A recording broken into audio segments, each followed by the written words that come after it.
देखिए पारस्परिक मतलब क्या होता है, एक दूसरे के,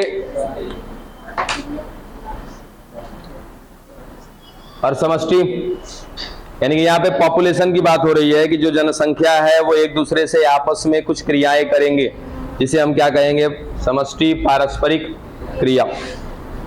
अब ये होता है दो प्रकार का, समझिएगा फटाफट। एक को कहते हैं हम लोग अंतरजातीय, पूरा नाम क्या होगा, अंतरजातीय समष्टि पारस्परिक क्रिया या क्रियाएं। दूसरा होगा अंतराजातीय,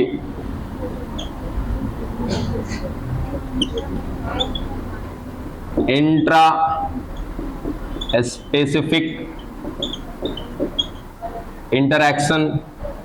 दूसरा इंटर स्पेसिफिक।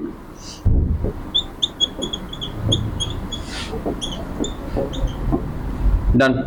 समझिए क्या बात कर रहे हैं कि यहां पर क्रियाएं किसके किसके बीच में होने वाली है, समष्टि के बीच में। और ये है कितने प्रकार का, दो प्रकार का।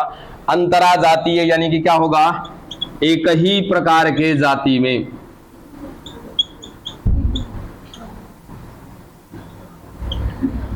यदि कोई पारस्परिक क्रिया चल रही है और किसमें चल रहा है, एक ही प्रकार के जाति में, तो वो क्या कहलाएगा, अंतराजातीय। और यहां पर क्या होगा, अलग अलग जातियों में होगा, तब क्या कहलाएगा बच्चा, ये अंतर जातीय।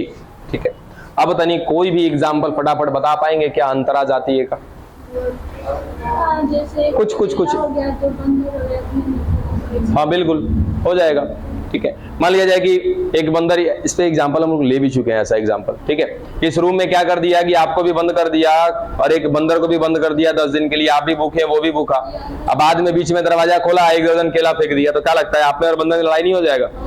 हो जाएगा ना। तो लड़ाई हुआ कि नहीं हुआ? ठीक है, पारस्परिक क्रिया हुई किसके किसके बीच में? अच्छा यहाँ पे अंतरा जातीय है ना, वो क्या चला जाएगा, अंतर जातीय। अब पता चला कि दो दोस्त है, उसको रख दिया है, 10 दिन के बाद खाना दिया गया, तो वो दोनों भिड़ जाएगा अपने में। ठीक है, तो वो क्या हो जाएगा आपका, अंतरा जातीय। यानी कि कुछ पारस्परिक क्रिया देखने वाले हैं हम लोग किसके बीच में, समष्टि के बीच में, यानी कि एक से ज्यादा लोग होंगे। और समष्टि एक जाति का भी हो सकता है और अलग अलग जाति का भी हो सकता है। तो एक, अगर एक जाति का होगा तो अंतरा जातीय कहेंगे, अलग अलग जाति का होगा तो अंतर जातीय। ठीक है,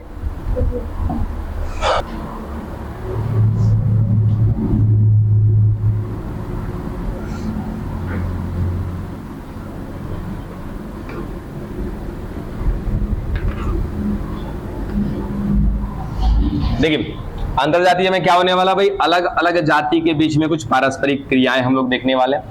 अब ये ध्यान दीजिएगा कि जो पारस्परिक क्रिया देखने जा रहे हैं, ये पारस्परिक क्रिया दो तरीके का होगा, एक होगा पॉजिटिव और एक नेगेटिव। यानी कि एक तरफ देखेंगे कि फायदा होगा और एक तरफ नुकसान होगा। समझने का प्रयास करिएगा, हालांकि इसको डिटेल में पढ़ेंगे हम लोग। हमने कहा कि एक कोई जाति है ए और दूसरी कोई जाति है बी। ठीक है, इन दोनों के बीच आपस में कुछ पारस्परिक क्रियाएं चल रही है जिससे ए जाति को भी फायदा हुआ और बी जाति को भी फायदा हुआ।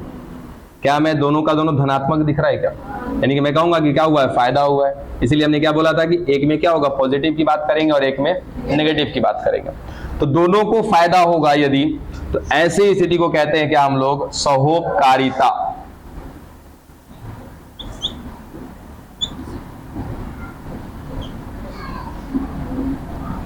दूसरा क्या है, सहभोजिता है। ठीक है, आप अच्छा नहीं, पॉजिटिव वाले में हम बात कर रहे हैं, सहभोजिता होगा। देखो फिर से समझो, यहाँ पे एक जाति है, एक जाति को हुआ फायदा, दूसरे जाति को ना तो फायदा हुआ ना नुकसान। इसको हम लोग सहभोजिता।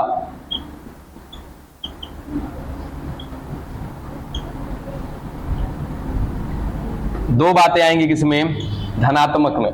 क्या हुआ कि दोनों जातियां हैं, दोनों, पहली स्थिति क्या थी कि जिसमें दोनों को फायदा हुआ, और दूसरी स्थिति क्या है जिसमें केवल एक को फायदा हुआ। लेकिन फिर भी क्या कहीं पर किसी को नुकसान हुआ है क्या? नहीं ना। इसलिए इसको क्या बोलते हैं कि धनात्मक रूप से क्या हो रहा है, अंतर जातीय समष्टि का पारस्परिक क्रिया हो रहा है। ठीक है, अब ऋणात्मक में यदि हम आ जाए, सबसे पहला परजीविता, या फिर हम ऐसा करें कि हाँ परजीविता लिखते हैं, परजीविता। परजीविता में क्या सिंबल है, प्लस माइनस। ठीक है, अब परजीविता माने क्या होगा कि एक को फायदा होगा, दूसरे को नुकसान होगा। दूसरा परभक्षिता, इसमें भी क्या होगा, एक को फायदा दूसरे को। अब भाई साहब तनी यहीं से क्लियर करके पहले आप हमें क्लियर बताइए कि पहचानेंगे कैसे। एक है प्लस में, दूसरा है माइनस में, फिर ऊपर वाला भी क्या है प्लस में माइनस में, कैसे पहचानेंगे?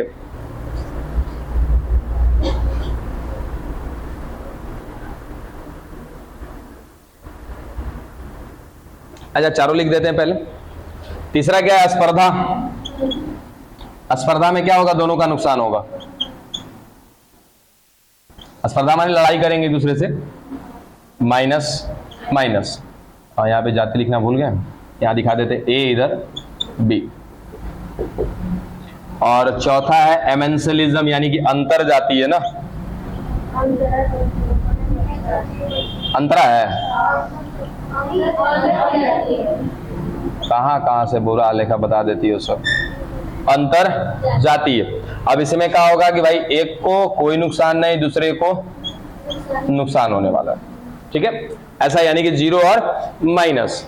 हाँ यहां तक तो बात समझ में आई कि सहोपकारिता क्या है। एक एक एग्जांपल के साथ भी बात करेंगे हम लोग। सहोपकारिता मतलब क्या कि एक ए जाति है एक बी जाति है और दोनों एक दूसरे को फायदा पहुंचा रहे हैं। ठीक है, ऐसी स्थिति क्या कहलाएगी, सहोपकारिता।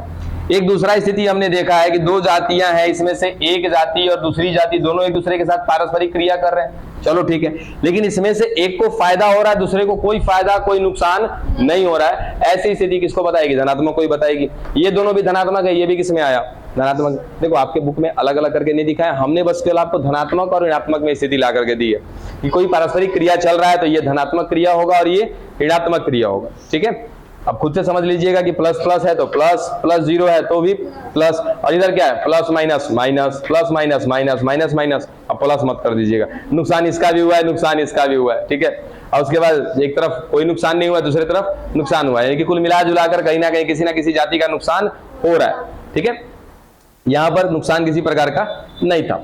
ये दोनों बातें समझ में आई।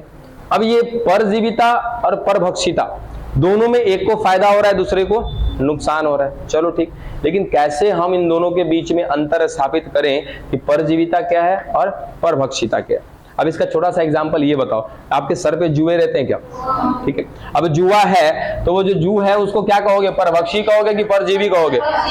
परजीवी कहेंगे, क्योंकि वो परजीवी का मतलब क्या होता है कि किसी के शरीर के अंदर या तो किसी के शरीर के बाहर रहना, उसके ऊपर रहना। ठीक है, क्या जू आप जब जिंदा हैं तभी आपसे पोषण प्राप्त करती है या मरने के बाद? जब जीवित है तब। ठीक है, कोई भी परजीवी एक जीवित शरीर से पोषण प्राप्त करता है। ठीक है, तो परजीविता मैंने कहा कि एक जीवित शरीर से पोषण प्राप्त करना। अब जिससे पोषण प्राप्त कर रही है भाई उसका तो नुकसान होगा, और जिसने पोषण प्राप्त कर लिया उसका क्या हो जाएगा, फायदा। मान लो जू क्या करती है, हमारे शरीर में हल्का खून चूसती है। ठीक है, खून चूस रही है तो हमारा नुकसान हो रहा है, उसका क्या हो रहा है, फायदा हो रहा है। हमारा नुकसान उसका फायदा, क्या बोल दिया हमने उसको कि परजीवी है वो, और जब अपना जीवन यापन कर रही है तो वो प्रक्रिया क्या कहलाएगी, परजीविता। ठीक है, परभक्षिता, अब शेर आया हिरन को मारा, मार के खा गया, क्या उसको जिंदा रख के उससे पोषण ले रहा है, मार दिया ना, समझ में आया। तो परजीविता परभक्षिता में क्या अंतर है कि परजीविता जो है, जो जीव परजीवी होते हैं कि जीवित शरीर से पोषण प्राप्त कर रहे होते हैं, और जो परभक्षी होते हैं जीवित शरीर को मार देते हैं, तब जाकर के क्या प्राप्त करते हैं, उससे पोषण प्राप्त करते हैं। तो स्पर्धा, स्पर्धा माने क्या, लड़ाई हो जाना। अब लड़ाई हो गया आपस में एक दूसरे से तो क्या कहलाएगा भैया, दोनों का नुकसान होगा, पहली जाति का भी और दूसरी जाति का भी। और एक तीसरा क्या बचा, अंतर जातीय। तो ये 6 हैं आपके, सॉरी 4 2 6। देखो इसकी बात कर रहे हैं हम लोग, सहोपकारिता की बात कर रहे हैं, यानी कि दोनों का क्या होने वाला है, यहाँ पे फायदा होने वाला है। इसका पहला एग्जांपल हमने लिया है क्या, शैवाल और कवक के बीच एक संबंध होता है जिसको कहा जाता है क्या, लाइकेन। लाइकेन जो है संबंध दिखाता है किसके बीच, कवक और शैवाल। अब सुनो, कवक जो होता है बाबू, ये होता है मृतोपजीवी, यानी कि ये मृत शरीर से पोषण को प्राप्त करता है। ये कवक अपना भोजन स्वयं नहीं बना सकता।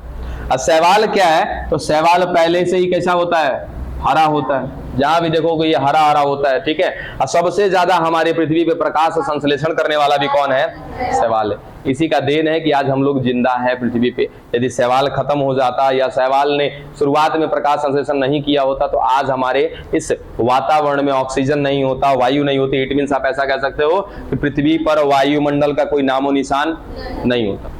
इकलौता शैवाल है, ठीक है। अब ये शैवाल के साथ जुड़ जाता है कौन, कवक। अब ये कवक क्या करता है, तो कवक मृदा से खनिज और लवण खींचता रहता है, ठीक है। तो ये कवक क्या कर रहा है, तो मृदा से उस मिट्टी से क्या कर रहा है, जल को, जल के साथ साथ खनिज लवण को अवशोषित कर रहा है और दे दे रहा है ला करके किसको, शैवाल को। बदले में शैवाल क्या कर रहा है, प्रकाश संश्लेषण क्या बनाएगा, भोजन। आइयो भाई साहब मना नहीं करता, बोलता लो भाई बनाया भोजन खा लो। बात समझ में आया। तो यानी कि कवक ने मदद किया किसका, शैवाल का, शैवाल ने मदद किया किसका, कवक का। क्या दोनों का फायदा हुआ कि नहीं हुआ। एक अपना भोजन नहीं बना सकता था, दूसरा भोजन बना सकता था। एक के पास क्षमता थी कि कुछ पदार्थ इकट्ठा कर सकता था और दूसरे के पास क्षमता थी कि कुछ पदार्थ मिल जाए तो क्या कर सकता है, ये भोजन बना सकता है। दोनों ने एक दूसरे का मदद किया, दोनों का क्या हो गया, फायदा ही फायदा हो गया। तो पहला सहोपकारिता का एग्जाम्पल है क्या बच्चा, लाइकेन। देखिए बेटा, इसको सेम ऐसी ही कहानी है।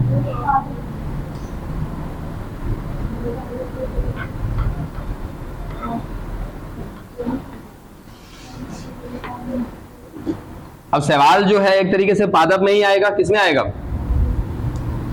शैवाल किसमें आता है, शैवाल इसमें आता है। वर्गीकरण आपने फर्स्ट ईयर में ही पढ़ा है। किसमें आता है, मोनेरा के अंतर्गत आता है, पादप नहीं होता, ठीक है। अब देखो यहां पे हम क्या लिख रहे हैं, यहां पे उच्च श्रेणी का पादप या उच्च श्रेणी पादप के मूल। सुनो, उच्च श्रेणी पादप कहा, यानी कि जो अपने आप में बहुत बेहतर होते हैं पादप, उनको क्या कहते हैं हम लोग, उच्च श्रेणी का पादप, ठीक है। अब इस उच्च श्रेणी के पादप के मूल, मूल यानी कि जड़ में पाया जाता है कौन, कवक। अब जड़ में पाया जाएगा तो क्या करेगा, वापस से सेम कहानी, क्या करेगा, जल खनिज लवण को अवशोषित करेगा, लाके दे देगा किसको, जड़ को। किसके जड़ को दे दिया, उच्च श्रेणी के पादप को। अब बदले में पादप क्या करेगा, प्रकाश संश्लेषण क्या बनाएगा, भोजन। क्या वो भोजन इसके जड़ तक जाएगा, ठीक है। और जड़ तक जाएगा तो इसकी जड़ से भोजन ले लेगा कौन, ये कवक ले लेगा। तो ऐसा संबंध जो, अरे वाह भाई लाइकेन लिखा है, इसको करिए क्या, कवक मूल। ऐसा संबंध जो कवक और उच्च श्रेणी के पादप के मूल के बीच होता है, पादप नहीं खत्म करिएगा, उच्च श्रेणी के पादप के मूल और कवक के बीच का जो संबंध होता है वो क्या कहलाता है, कवक मूल कहलाता है। इसमें इस कवक का भी फायदा हुआ और इस पादप का भी फायदा हुआ। ये भी एग्जाम्पल है किसका, सहोपकारिता का। अरे दुगो जाति आपको दिखाना है ना जी, हर जगह दुगो जाति दिखाए है ना, कवक उच्च श्रेणी का पादप वैसे ही है कौन, तो बर्र क्या है, एक कीट है। अंजीर कितने लोग देखे, ठीक है, अंजीर खा सकते हो, अंजीर फायदेमंद होता है, कुछ ऐसा होता है इस तरीके से, मार्केट में मिल जाएगा, गोला गोला सिक्के के जैसा होता है थोड़ा सा, ठीक है, हल्का सा मोटा कटिंग मिलता है इसका। इसमें बहुत ज्यादा आयरन की मात्रा वगैरह होती है तो आपके लिए फायदेमंद होता है, खासकर महिलाओं के लिए। तो अब महिलाओं के लिए क्यों कहा, क्योंकि कहीं ना कहीं किसकी कमी होती है बच्चा, हीमोग्लोबिन की कमी होती है महिलाओं में। चलो देखो इधर, अब अंजीर जो होता है, इस अंजीर के साथ संबंध दिखाता है एक कीट जिसका नाम है बर्र, ठीक है। अब अंजीर का जो पुष्प है, किसका पुष्प, अंजीर का पुष्प, इस अंजीर के पुष्प में आएगा कौन, ये कीट, और ये कीट इसके पुष्प में आकर के इसके पुष्प में ही रहेगा, ठीक है। ये पुष्प हो गया और इसी में आएगा कौन, ये कीट, और आ करके यहां पर क्या दे देगा, अंडे दे देगा, ठीक है। अब फायदा क्या हुआ, तो क्या इस कीट का फायदा हो गया कि इसका अंडा सुरक्षित रह गया, ठीक है।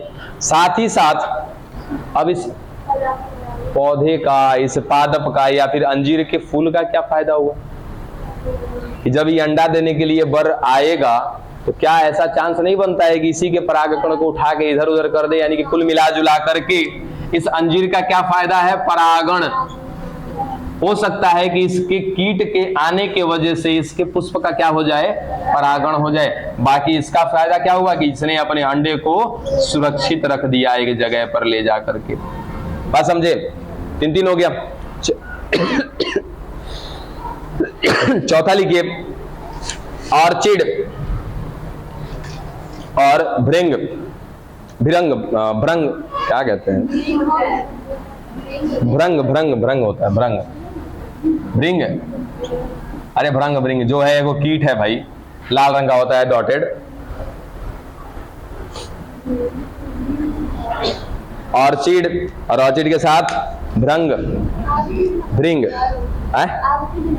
हाँ आर्किड हिंदी में लिखते हैं, इंग्लिश में ऑर्चिड पढ़ते हैं उसको, हिंदी में लिख लो आर्किड, आर्किड भी पढ़ते हैं बाबू उसको, ऑर्चिड भी पढ़ते हैं।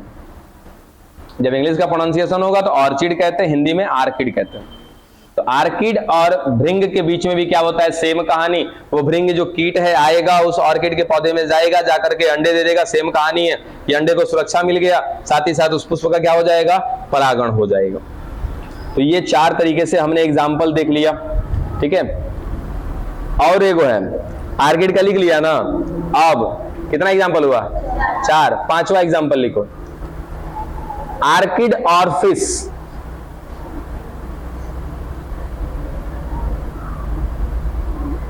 आर्किड और फिश, ये पूरी जाति का नाम है उसका, आर्किड और फिश। इससे पहले आपने जो आर्चिड लिखा है वो भी सही है, उसके बाद अगला जो लिख रहे हैं आर्किड और फिश।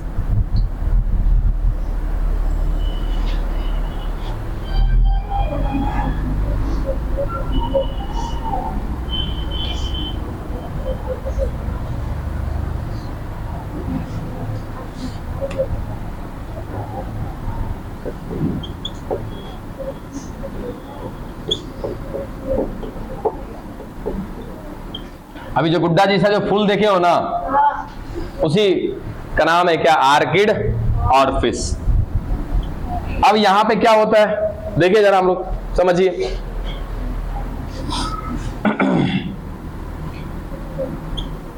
अब वो कुछ गुड्डे के जैसा दिख रहा था ना पुष्प, लग रहा था कि ऐसे कुछ हंसता खेलता सा दिख रहा था, उतना अच्छा नहीं बना है, बस नॉर्मली, ठीक है।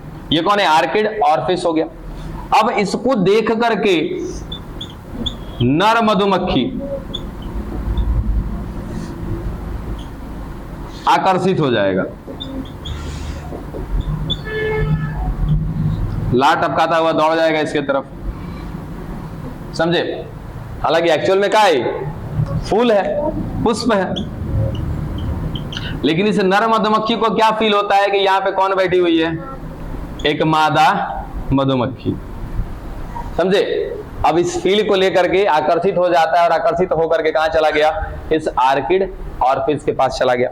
अब यदि कोई कीट कहां चला जाए, किसी पुष्प के पास चला जाए, तो जाहिर सी बात है सबसे पहली संभावना किस चीज की बनती है, परागण की। चलो परागण तो हो गया, पुष्प का फायदा हो गया, अब इस मधुमक्खी का क्या फायदा है। कितने लोग मैथुन समझते हो, मैथुन, ठीक है। मैथुन मीन्स क्या होता है कि भाई मैथुन, हाँ ठीक है, कह सकते हैं कि भाई चाहे वो नर हो या मादा हो, ठीक है। यदि एक नर की बात करें तो नर जो होता है अपने मैथुन अंग यानी कि शिश्न का प्रयोग करके अपने शरीर से वीर्य का स्खलन कराता है। ये प्रक्रिया क्या कहलाती है, मैथुन कहलाती है, ठीक है। देखो मैथुन अलग चीज है, संभोग अलग चीज है, ठीक है। संभोग को कहीं ना कहीं हम टर्मिनेट करते हैं किस वर्ड से, सेक्स से, तो सेक्स अलग बात हो जाती है, मैथुन अलग चीज हो जाती है, ठीक है। तो होता क्या है, ये जो नर मधुमक्खी है ना, ये आया किसके चक्कर में? मादा के चक्कर में, आकर्षित होकर के यहाँ पर आ गया, सोचा कि ये कौन है? मादा मधुमक्खी है। अब आया, आने के क्रम में क्या करा दिया? परागण करा दिया, यानी कि इस पुष्प का क्या हो गया? फायदा हो गया। ठीक है, अब ये तो आया था मधुमक्खी के चक्कर में, आने के बाद इस पुष्प पर कहीं ना कहीं अपने जननांगों को रगड़ने का काम करता है। क्यों? क्योंकि ये क्या समझ रहा है इसको? मादा, जिस कारण से आप इसको ऐसा कह सकते हो, एक वर्ड, मैथुन की क्रिया करता है ये। ठीक है, और मैथुन की क्रिया से कहीं ना कहीं इसका भी क्या हो जाएगा? लाभ हो जाएगा। अब मैथुन की क्रिया करने से लाभ क्या होता है? तो हमने एक वर्ड था जब पढ़ रहे थे हम लोग, क्या मानव जनन पढ़ रहे थे ना उस समय, हाँ, सुखाभास। थैंक्स। सुखाभास, यानी सुखाभास का मतलब क्या है कि एक आनंद की प्राप्ति होना वीर्यस्खलन के बाद, उसको क्या कहते हैं? सुखाभास। तो इसके शरीर से कहीं ना कहीं क्या हो जाएगा? मैथुन की क्रिया संपन्न होगी, जिस कारण से इसको क्या भास होगा? सुखाभास। इससे फायदा हो गया इसका, और इधर फायदा हो गया किसका? पुष्प का। समझे? तो अच्छा, इस प्रक्रिया को ना हम लोग या पहले इस पुष्प को कहते हैं कपटी, छल कपट कर रही है। ठीक है, तो कपटी पुष्प भी कहा जाता है। और एक वर्ड छूट रहा है हमारा,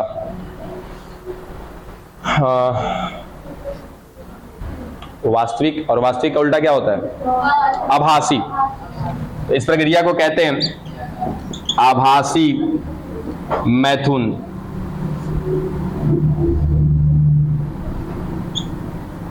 अरे गलती लग रहा है जी,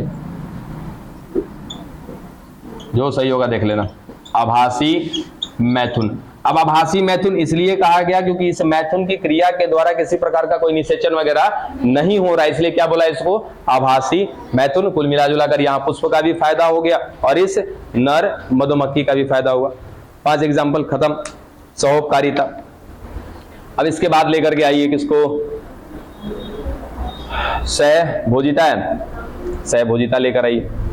इसमें सहभोजिता में क्या होगा? एक का फायदा, दूसरे का ना तो फायदा होगा ना ही नुकसान होगा। ये 5 एग्जाम्पल है, 5 एग्जाम्पल से क्लियर हुआ कि दोनों का क्या होने वाला? फायदा। 5 में से 1 को 2 को याद रख लीजिएगा।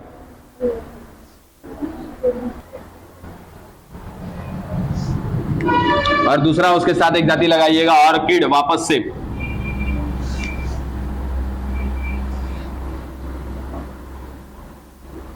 देखो ऑर्किड क्या है? एक जाति जिसमें बहुत सारी प्रजातियां मिलने वाली है,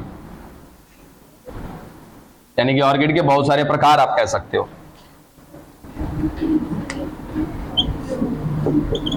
आम के पेड़ की बात कही, दूसरा वापस लिया हमने किसको? ऑर्किड को। अब ये जो ऑर्किड की बात कर रहे हैं, इस ऑर्किड का तना बहुत कमजोर होता है। ठीक है, ये लत्तरदार होता है। जैसे कुकुरबिटा समूह के पादप पढ़े थे हमने। कुकुरबिटा का मतलब क्या होता है? वैसे पादप जो रेंग कर चलते हैं, किसी को सहारे की जरूरत पड़ती है, वैसे पादप को क्या कहते हैं? कुकुरबिटा समूह का पादप कहते हैं। तो कह सकते हो कि इसका तना कमजोर है, इसको किसकी जरूरत है? सहारे की जरूरत। ठीक है, अब ये क्या करेगा? इसके तने इस आम के पेड़ से लिपट जाएंगे। ठीक है, इसकी शाखाओं पर यूं ऐसे लिपट जाएंगे। इनको क्या मिल गया? सहारा मिल गया। ठीक है, क्या इसका फायदा हो गया? ठीक है, और इसके भार से ही पेड़ गिर जाएगा, नुकसान नहीं होगा, फायदा भी नहीं हो। तो ना ही नुकसान हुआ, ना ही इसका फायदा हुआ। ऐसी प्रक्रिया क्या कहला रही है? ऐसा पारस्परिक क्रिया क्या कहला रहा है बच्चा? सहभोजिता।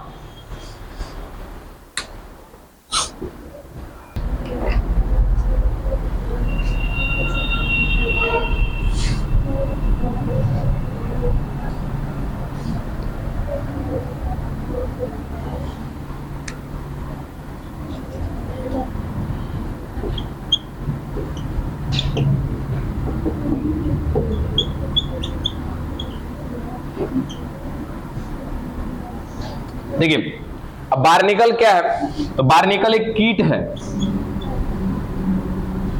ठीक है, देखोगे तो लगेगा कि मोमोज है। हाँ, मोमोज की तरह दिखता है। कौन? बार्निकल। ठीक है, एकदम सेम मोमोज लगेगा, बॉइल्ड मोमोज है। ठीक है, बार्निकल क्या है? कीट है। व्हेल मछली है, काफी शरीर में बड़ी होती है। ठीक है, तो इस व्हेल मछली के शरीर पर चिपक जाता है सर। चारों तरफ इसके शरीर पर चिपक गया। कौन चिपक गया है? बार्नेकल।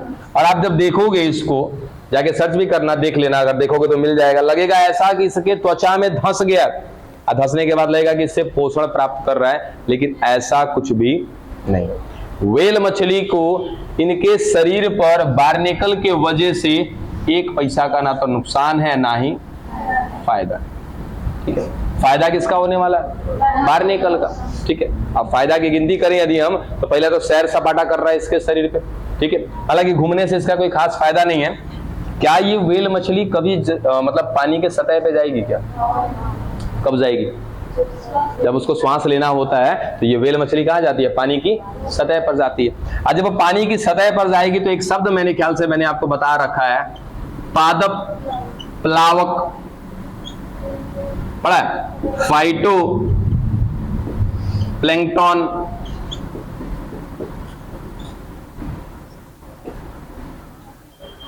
नहीं पढ़ा है? सभी ने पढ़ा होगा। इसको जो है, जिसको ये पादप प्लावक नहीं मालूम, फर्स्ट ईयर का हालांकि टॉपिक है, सुनो पादप प्लावक क्या है। तो पादप की श्रेणी में आने वाले वो निम्न श्रेणी के पादप जो पानी की सतह पर तैर रहे होते हैं। पादप इसका मतलब पादप है। प्लावक इट मींस क्या होता है कि पानी की सतह पे तैरने वाला। और साथ ही कैसे होते हैं? एकल कोशिकीय होते हैं, जैसे डायनोफ्लैजिलेट्स, डाइएटम। ठीक है, ये सभी क्या होते हैं? क्राइसोफाइट्स। ये सारे के सारे क्या होते हैं? आपके पादप प्लावक। तो जैसे ही व्हेल मछली कहां जाएगी? पानी की सतह के ऊपर जाएगी। उस पानी की सतह पर क्या मिल रहे हैं? फाइटोप्लैंक्टन्स, पादप प्लावक। और उनको तुरंत पकड़ के क्या करेगा? ये खा जाएगा। यानी कि पादप प्लावक जो है भोजन के रूप में लिया जाता है। किसके द्वारा? बार्नेकल के द्वारा। अब बताओ, क्या उस बार्नेकल का फायदा हुआ कि नहीं हुआ? हुआ ना। इस व्हेल मछली का ना तो फायदा हुआ ना ही नुकसान हुआ। तो याद रखिएगा, व्हेल और बार्नेकल में कहीं ना कहीं क्या पाया जाता है? सहभोजिता। अब गाय और पक्षी को एक साथ में देखा कभी आपने? गाय या भैंस है, वो खेत में चर रही है, उसके आसपास में पक्षियां वगैरह, बगुला वगैरह घूम रहे हैं। ठीक है, क्या वहां पे क्या होता? क्या वहां पे?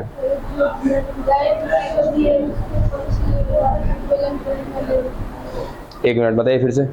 जो गाय होती है उसके ऊपर जो कीड़े मकोड़े होते हैं उसको भोजन। अच्छा, गाय के ऊपर कभी कौवा को बैठते हैं आपने देखा है, इसका मतलब। ठीक है, अब कौवा बैठता है तो गाय के शरीर पे कुछ कीड़े मकोड़े लगे रहते हैं, उनको वो कौवा क्या करता है? खा जाता है। या बगुला क्या करता है? खा जाता है। उससे उस पक्षी का क्या हो गया? फायदा हो गया। उस गाय का क्या हुआ? काहे? मेरे सिर पर जू लगा था, किसी ने हटा दिया, मेरा फायदा नहीं हुआ। यहाँ पे क्या करना है? एक का फायदा कराना है, दूसरे का कुछ नहीं होना चाहिए, ना तो फायदा ना ही नुकसान। बोलो। तो ये सब कार्यक्रम होगा। हाँ बिल्कुल। और अभी जो आप बता रहे हैं, ये मतलब जो गाय होती है खास उसमें चलती है तो मतलब कुछ ठीक होते हैं। हाँ ये होगा। ठीक है, आपका कहना सही था, लेकिन वो किसके लिए है? सहोपकारिता के लिए, क्योंकि वहां पे दोनों का फायदा हो रहा है। ठीक है, कि गाय भैंस के ऊपर कोई पक्षी आकर के बैठ गई, उसके ऊपर लगे हुए कीड़ों को क्या कर रही है? वो खा रही है। तो उस चिड़िया का भी फायदा हो गया और उस गाय या भैंस का भी फायदा हो गया, दोनों का फायदा हुआ। वो कहाँ जाएगा? सहोपकारिता में जाएगा। हम क्या पढ़ रहे हैं? सहभोजिता। इसमें एक का कोई फायदा ना तो कुछ नुकसान नहीं होना चाहिए, और दूसरे का क्या होना चाहिए? केवल फायदा ही फायदा होना चाहिए। अब गाय भैंस को अभी आप ना कभी घास में चलते हुए देखिएगा खेत में, जब गाय चलती है ना, उसके पैरों से जब घास टकराता है ना, उस घास में छोटा मोटा कीड़ा मकोड़ा, फतिंगा वगैरह सब उड़ता रहता है। ठीक है, अब काहे उड़ रहा है भैया? सबको जान का अपना मोह है। ठीक है, तो वो उड़ा, और उसी रोड पे, सॉरी उसी रोड पे नहीं, मतलब उसी वही घास उसके आसपास कुछ पक्षी वगैरह या बगुला वगैरह घूमते रहते हैं। अब वो इंतजार में है कि पैर मारेगी घास में, कीड़ा निकलेगा बाहर, हम क्या करेंगे? उसको खा लेंगे। समझ में? उस गाय का क्या हुआ? ना ही फायदा ना ही नुकसान। उस पक्षी का क्या हुआ? फायदा। समझ में आ गई? एक और एग्जांपल है इसका, उसके बाद